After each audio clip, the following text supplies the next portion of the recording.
Well, over the last half hour, Pat and myself in our respective homes have been doing voice exercises for 10 minutes, press-ups for 10 minutes, shadow boxing for 10 minutes. So we're ready, raring to go. How are you, Pat?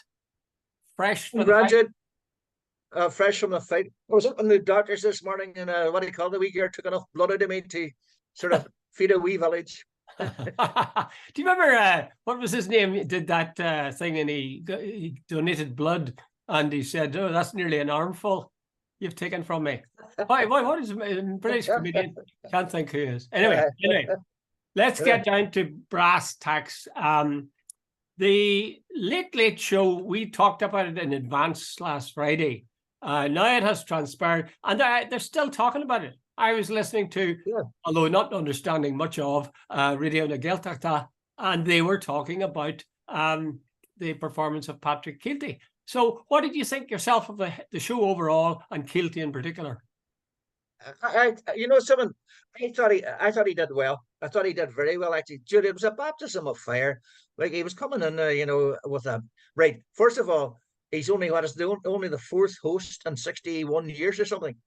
It's very much a southern institution.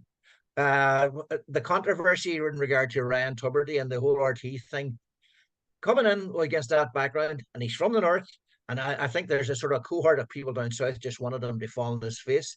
And I think he did very well. And in fact, some of the very funny thing, Jude, was I think the first 5 minutes, 7 minutes, that monologue he did, I thought was absolutely superb. He set himself up. Now, he also, by the way, it had also got a distinctly northern tinge, right? The host is from Dundrum, and he gave Dundrum about 12, 13, 14 mentions. Must have cost the pub, That's right, to give a free round. Free booze every time Dundrum got a mention. So the proprietors, I'm sure this morning must be saying, geez, I wish we hadn't agreed to that. But anyway, we move on. He had on Mary McAleese, the former president, who also had a distinctly northern tinge. And then he brought on James McLean from Derry. So, by the way, I was on Saturday, I was in the Templemore Sports Complex here in Derry. And I got talking to him, a man, don't know his name or anything. He says, hey, in United Ireland's on his way. He says, everything is going, he says, including the Late Late Show. I thought it was, it might have been a bit of a quantum leap, but it was still, I took his point. So Jerry Adams can rest at ease. He'll never face the grilling that they give him, the ambush that they launched. Well, I think you're such a kind man, Pat. You're a very kind man. I thought, the word that sprang to mind with Patrick Keelty's performance for me was vanilla. I didn't think it was bad, but I didn't think it was particularly good. I thought it was smooth and sort of polished and professional. But I thought there were a couple of mistakes made, maybe not on his part, maybe as producer. For example, they started it off with Hector, whatever his name is, Laura Lita, Joe Brawley's wife, second wife, and Tommy Tiernan. And the reason they three came on together was that they do a podcast together, I gather. Yeah. I think that was very good for their podcast, to see all three of them and them to talk. But it wasn't particularly good for the Late Late Show, because any one of the three would have made a good guest, and he could have asked all sorts of questions, They're all three of them are interesting people. As it was, they were sort of crowding each other out, I thought. Mary McAleese, likewise, when she came on, I really felt, now there's somebody I'd like to have someone interview and ask reasonable questions, like, for example, has her attitude to the Catholic Church changed over the years? And if so, why? And how did she feel about women priests? How did she feel about her son being gay, and so on? So there was a wealth of possibility there, and it seemed to me to gloss over it for the sake of a few quick gags. Incidentally, I used to admire very much. Hold on one second, Pat.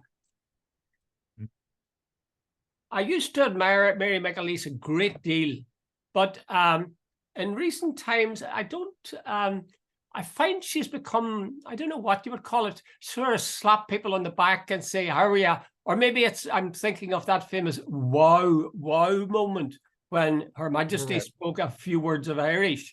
I don't know, I feel she's coursing. She's a highly intelligent woman. She's also a very charming woman, because I remember doing a TV thing with her. And I was full of admiration, but I don't think the years have been that kind to her in terms of the persona she's presenting. Maybe she feels she has got to get, more common touch. James McLean. Again, I was glad that so many Northerners were on. It never struck me actually, Pat. I tell you the truth, I didn't think of it in terms of Northerners. I just thought, are these people any good? James McLean is a thoroughly nice guy and a hugely courageous guy. But I was left at the end of it all realizing those things were still true, but I wasn't clear on, did he fight back whenever he was barracked, or did he let go? You know, there's obviously huge prejudice against his stand on the poppy, but I mean, it still wasn't clear to me. I thought Patrick Healy could have asked him an obvious question, like, how do you feel when the fans shout stuff at you? Maybe he asked that, but I didn't get the answer, really. I'd love to have heard him on what does he feel about other Irish players in the Premier League who don't, or even the Champions League, they don't flinch from wearing the poppy. So what does he think of them? In other words, there were guests that were on, and I just felt they would have been hugely interesting to explore. And, not ask rough questions, but ask insightful questions. Whereas it tended to all sort of stay on the surface a bit, I thought. So there you are. I agree. Your analysis is excellent, and I agree with every word of it. But here I am, where I diverged from you is it was his first show. I think he was going for this. I think he was going for the safe option. Yeah. The last thing he wanted to do was set the tone that was going to annoy everyone. See, how he went after Mary McAleese about the gay son and about the Catholic Church. I think they would have said, shit, here we go again." Oh no, not see when he gets his feet under the table. And the same was about James McLean. James McLean, to answer your question, James McLean has had about 10 years of abuse, and he just gets on and plays with it and doesn't say anything. Now, a couple of times when I think he got, was it a bullet in the post or something, and his wife got seriously abused, he went public at him saying, like, I shouldn't have to put up with this. Right, and I think McLean is a very crazy. McLean, he gets a lot of bad publicity from the sort of the right wing press. But understanding of McLean is he's an absolutely, totally decent young fella. My understanding, and I've heard it from several places, that he's done a lot of good work in and around the area, in the Craigan area. He's helped charities. He's gone to people personally who are in trouble and helped them out and so on. But that never gets any publicity. It's always about his poppy. Yeah. Well, there again, that sort of supports my case. I would have liked to have seen those kind of areas explored. Let's hear more. I wanted to know James McLean better at the end of the interview. Yeah. And to be honest, I didn't. I still saw him as a nice guy he is. Jude, the reason I'm giving him a bad ball, it was first night. Yeah. Jude, I don't think you can judge a new presenter on a show like that on the first night. See, after 6 months, I would take your analysis full on if he's still doing the same vanilla. That's fair enough. Pat. I suppose that's what it comes down to in the end. The crucial factor was that he played as safe as he could, given the fact that it was the first one. And in that respect, he succeeded well. Anyway, the people on RTE, certainly, as I say, Radio na Gaeltacht, and the Irish Times, they all seem to think he was bloody brilliant. So, he's got them on his side. I did a nasty thing. I compared, or maybe I said this the last day, I compared Patrick Kilty with Rory McIlroy. You did? Yeah. Disgraceful. You don't think there's any comparison, do you? No, I have a thing about Rory McIlroy. Like, if Rory McIlroy wants to be British, look, I have no problem with be British. But if he wants to be Irish, but see this sort of thing where he denies almost the fact that that his father played GA for, was it Armagh? He seems to ignore the fact that he wants to be seen in supporting Ulster rugby and all the rest of it. And he's sort of this become almost the ultimate alliance, to use your term, vanilla, that he's neither one. He's almost ashamed of the fact that he's got an Irish background.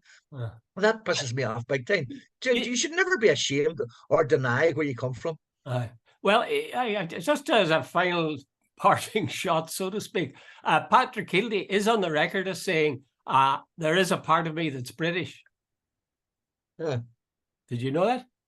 I find that, but yeah, see, Jude, myself and my dear missus spent a night in Dundrum, and I'm not quite sure that it's a Republican village by any sense of imagination. I think you got that one right, Pat. I think you got that one right. But well, Yeah. he wouldn't have been saying it though to mollify the unionists about Dundrum, would he? Yeah, and you see, you know, it's a bit like Terry Wogan and all these people who go over to England. They have to sort of play the game. Yeah. Terry Wogan became the token Irishman, you know, and like the Queen Mother loved him and all this sort of stuff. You know, if you sort of move in those circles, you have to sort of quack like a duck and walk like a duck and anything uh, else that a duck does. Yeah, but then you think of James McLean, he's been there for quite a while and he's unmistakably Irish and unmistakably yeah. correct too. Anyway, let's move on to another subject. Mary Lou McDonald has been ill recently. She had a hysterectomy and a few other things, I think.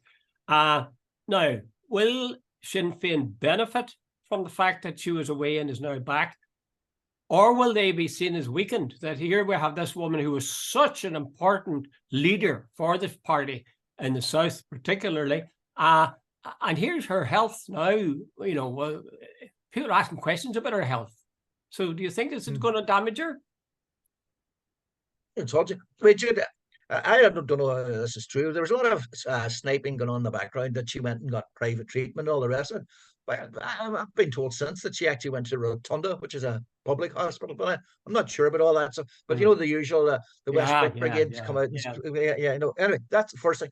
To answer your question, Mary Lou is the only female leader of a party in the South. And I think that gives her a great advantage. I really genuinely do.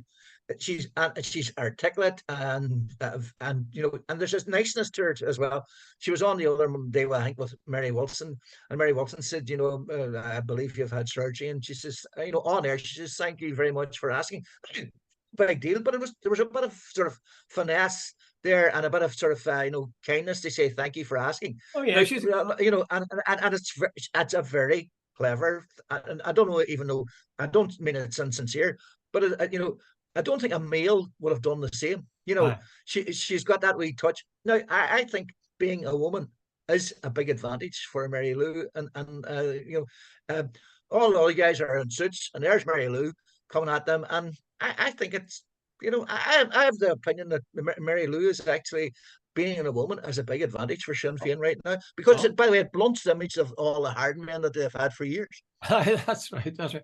You know, when you think back on it, wasn't Gerry Adams enormously far-sighted to pluck her from Dublin? I remember the first time she appeared on TV wearing a red jacket, and everybody was saying, "Who's that good-looking woman, wee girl with the red blazer on?"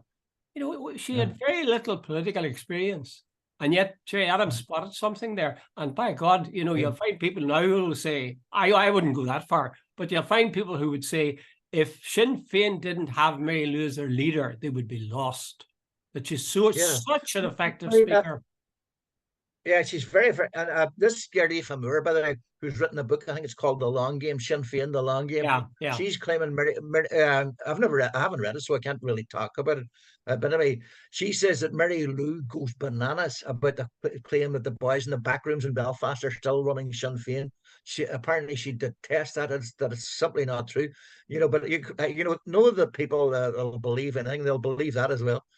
Yeah, that's a thing that gets in my nerves. You know, every party surely has people who haven't been elected or were once elected in the background, helping them with policy and thinking about what the next move should be and so on. So why wouldn't the Shinners do it? You see, I think they see it as these guys holding a gun to Mary Lou's head and say what we tell you to say. You just reminded me, Tommy Gorman went on there and he says, see this stuff about the backroom guys and all this running Sinn Féin. He says, the backroom guys, he says, they're up front. Like, what do you call him? O'Muller. Martin O'Muller is a big advisor. He's not backroom. All these other guys who are involved in Sinn Féin, they're in the open. They're advisors. They're not sitting in some wee smoky room with the shutters down. Yeah, well, again, Tommy Garment was no Republican, and he said that some of the sort of claims like this, I remember him very clearly saying it was absolute rubbish. But it suits the Sunday Independent and the Irish Times to peddle that sort of rubbish. Yeah.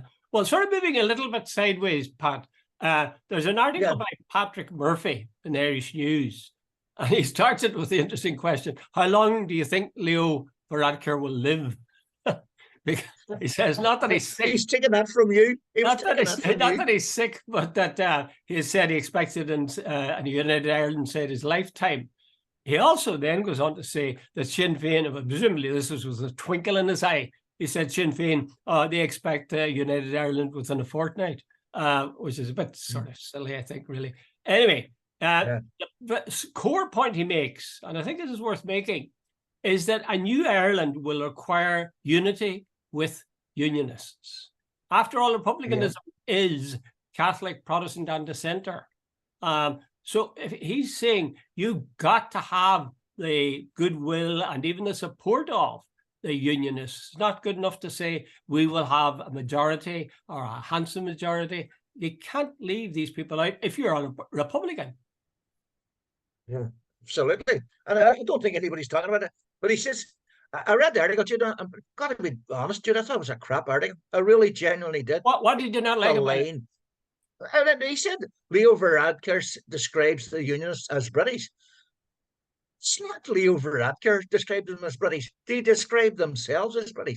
You talk to Gregory Campbell or anybody else. Gregory Campbell told me, I am British. I don't have an ounce of Irish blood down me type thing. And he said it on the air a couple of times. I am totally British. Even tomorrow morning, if you take it away, I'll still be British. So Leo Varadkar was not ramming it down their throat. He was making a point. They regard themselves as British. So I think there was a fatal flaw in his argument. Secondly, one of the reasons that there has been a problem is the failure of unionism. I firmly believe that nationalism has reached out to unionism right, left, and centre. It is unionism that won't recognise the Irish identity. They refused for a long, long time to get an Irish Language Act. They refused to accept the innings Irish. They remember the boat Banrina Heron. They changed it to Queen of Ulster. The really Irish school. They took away the grant on the week of Christmas. You know, all really nasty things and all of it. Jude, see tomorrow morning. I am willing to have discussions about the national anthem, about parliaments, about recognising the 12th of July as a bank holiday. I am willing to do it. What I expect from unionism is the same respect and return. And right now, I don't think it's a nationalist. You get it? Well, I would agree with everything, all you've said. But at the same time, I think I take his point that you really have to have a degree of unity. The fact of the matter is that Sinn Féin and Republicans generally, and nationalists for that matter, haven't mounted a campaign, an organised, thinking or talking with unionists. So, just simply to become closer friends with them or... Hold on, Jude, hold on. Doug Beattie says, I will not... And Doug Beattie's regarded as a very moderate man. He says, I will not participate in anything which is going to bring about the demise of my unionism. And he's a moderate man. So in other words, he's saying, oh, no, I'm not... Well, he knows, of course, maybe Doug would want it, but maybe he knows that the day he does, that's him finished politically. Yeah. Well, I must say, Patrick Murphy just sort of jumped all over the place in this article, because at one point he said, the unionists say they are British. He says that doesn't make sense. They came here 300, 400 years ago. Of course, they're Irish. Leo Varadkar's father came to Ireland in the 1960s. So, why aren't they calling him an Indian rather than an Irish man? So I thought that was an interesting point, but it was sort of aside from what he was arguing. I think it was all over the place, that article. Well, he did raise one point, and that was, if you say you're going to protect the unionist identity within the United Ireland, which is problematic, mind you, because it does seem to be saying, unionists who will not now any longer be united with the rest of the UK, how do they maintain unionism if they're, a part of a new Ireland? But anyway, he says, what about unionists if they say, well, we don't want to be part of our identity is not to be in the EU? How would a new Ireland handle that? Because there's no doubt that for better or worse, that's what is planned for a new Ireland, is to be one of the many states in the EU. Jude, I think that's impossible. And in fact, I don't think that's doable. Most people across Europe and a lot of people now in Britain have changed their minds. the people in the south of Ireland certainly want to be in the EU, and a majority in the north want to be in the EU. So I think that is one the unions are just going to have to suck up. Okay, well, fair enough. Fair enough. Well, let's go to an article you saw. Again, it's got to do with this notion of unionist identity. An article by Alex Kane, and you were pretty impressed by that. You felt that. Yeah. Jude, he raised about 7 or 8 things. He says basically they feel betrayed by a British government right from back to Thatcher. They feel that the local academics, journalism, judiciary are all against them. They feel the British government today of Rishi Sunak has sold them a pup in regard to the protocol, that Boris Johnson lied to them about the backstop, or Theresa May screwed them on the backstop, and Boris Johnson screwed them on the what am I missing here, Jude? The protocol, and so on, and they said basically the demographics are kicking in, and they're losing that, and that basically they see their society. There's a despondency there, that they see everything that they held dear for years is now slipping away from them, and that's why they're and the sort of and the doldrums. But Jude, unionism could actually turn a lot of that into strength, but I don't think they have got the leadership to do it. They if as I think, the Loyalist Community Council and Jamie Bryson and Jim Allister are now the brain boxes behind the DUP, and they're calling the shots. Keep on going the way, because I think Sinn Féin. By the way, have you noticed Sinn Féin is saying very, very little?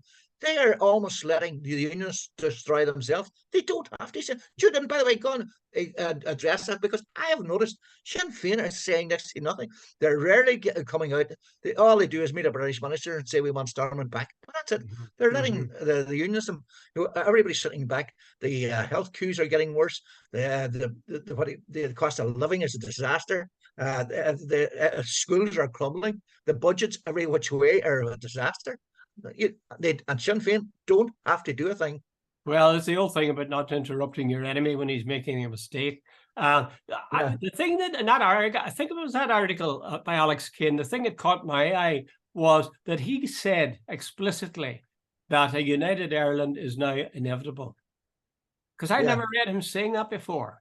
Never read him saying that before. He would have then been pessimistic about the possibilities for Stormont, but he never said that clearly, that he believed United Ireland was inevitable. Well, he didn't even say "I believe." He said it is inevitable. It does seem to be a big step, because he's a good thinker. He's a smart guy, and he's very now. The one thing. The one thing, Jude, that could stop United Ireland, and it's so obvious, make Northern Ireland work. Yeah. They're not, if you made Northern Ireland work, where the health service worked very well, where the education system delivered real results, where people were happy and content, with good jobs and so on. But see, if you're a unionist and you're saying no, we're staying out until we get everything, and you just watch everything just crumble right around you, and it is crumbling, Jude. The evidence is overwhelming that it is, and you sort of go, where's the brains here? Yeah, it's strange. There are smart people in the DUP, and I'm rather amazed. I heard somebody analysing it, saying that you have the hardliners, Ian Paisley, etc., right, who say going back. You have Jeffrey and his followers who would say, yeah, we want to go back, actually. And he says in the middle, there's two key people. This was an article I read. Two key people. Yeah. One of them is Gregory Campbell, and the other one is Carla Lockhart. Yeah. That they're persuadable, but they're the key thing at the moment. Would that sound right to you? Jude, I'm not sure. Really, I'm not sure. Now, I like Gregory, and I like him on a personal level. I've dealt with him for about 30 years, but I would never have described Gregory as middle of the road. Never. And I don't know Carla Lockhart, so I really don't. And apparently, if I remember correctly, she lives in a very hardline constituency, so she would pay a big price if she opted to sort of say, let's go back in without getting anything on the protocol or the ones are framer. Yeah, but then again, you see, that's what leadership is. Where you lead people, it's your job to call the shots and then try to deal with the consequences. My view is, if they did go back in, it would be such a good thing for the DUP in terms of popularity that the advisability of it would become obvious to people who at that point had ignored it. Okay, Pat, here's maybe this will be a final one, but we've had a lot of bother up in the north here with the chief constable resigning and the acting chief constable being taken to hospital and a vote of no confidence in him and so on. So they really are up the left, and then the policing board is falling apart too. Which way? Let's move south just briefly and look at what's happening there. Drew Harris. Drew Harris didn't ask for it, but he got it just the same. That is, there was a referendum called, or a vote called, as to whether or not the rank and file, something like 11,000 officers in the Garda Síochána, had a faith in him. And the vote was astonishing. The turnout was 85%, and the vote was 99% saying they had no confidence in Harris. The only thing more amazing than that was that Harris said that there's no connection between these two things. You're talking about me, consider my position. There's no connection between the two. Why? Like, you're leading a band of men and they all say they don't want you. That hasn't anything to do with me continuing as leader. That seems to be crazy. What's your views? He should join Jim Alistair with that sort of thinking. Jude, 99.9% say they have no confidence in a leader. I think you should be thinking about your position. Now, I remember Helen McEntee, the Minister for Justice, came out and said he had the full support of the government, and somebody else came out and said, but they're going to say that anyway. But Jude, see, if he tries to impose this thing and the Gardaí start going against him, Drew Harris will be in deep doo-doo. I think the Gardaí have sort of said, look, wait a minute, there's a lot of things going on here. The work-life balance has got out of control. Dude, there's a lot of problems in places like Dublin and Limerick and Galway. And the Gardaí, they're unarmed. And I think there's a lot of stress for the job. Quite a few people have left, Jude. There's a lot of resignations. A lot of people, it used to be when they reached I think it's 30 years after they served, they used to stay on. Now, the minute they get the 30 years up, they're out the door first thing. So, Jude, and as what's that there, they were having real trouble recruiting new Garda Síochána. Now, I don't know if that's still true. And they were also having trouble getting them through the Garda College in Templemore and County Offaly. So, Jude, there's a lot of things going on there, and I'm not sure Drew's going to handle it all. So, if I was in Drew's position, I'd be very careful over the next couple of months. Well, the thing that they have really got up the noses of the Gardaí rank and file is that the hours that were not imposed, but set up for the pandemic suited them well. They liked the 12-hour shift. Now Harris is saying that's over. I'm telling you now, guys, you're going back to the original shift.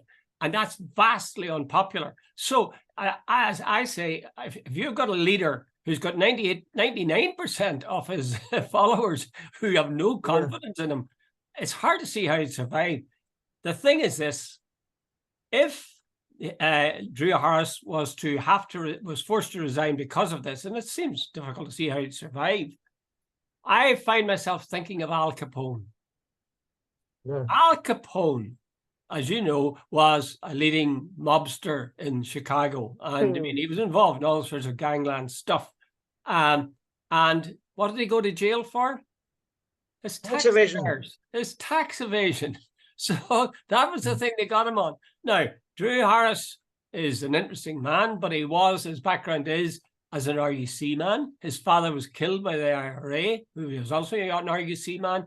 He was he assistant chief constable of the PSNI, but he was directly involved with MI5 and the intelligence service in Britain, which means he must know a lot about many things that families have been trying to find out about or have made public for decades now.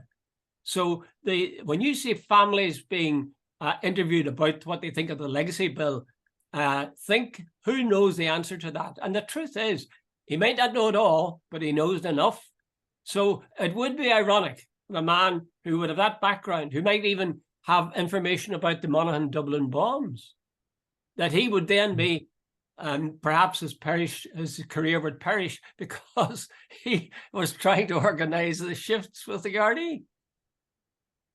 Jude, you just said, you've led me to that one conclusion. Guess who's going to be the next chief constable of the PSNI? Drew Harris. Are you kidding? You're kidding. Well, I have to say, but you know the way I usually he can now come back and say, I have experience of leading a major force, and he comes to the PSNI board. Oh yeah, perfect. You know, I'd have to say where he led them. I actually it was over a cliff edge, but that's okay. Yeah. Okay, okay, Jude. I always ask you to end on a joke, but I don't think there's any need. We've had a joke. I don't have any jokes. Okay, all the best, Pat.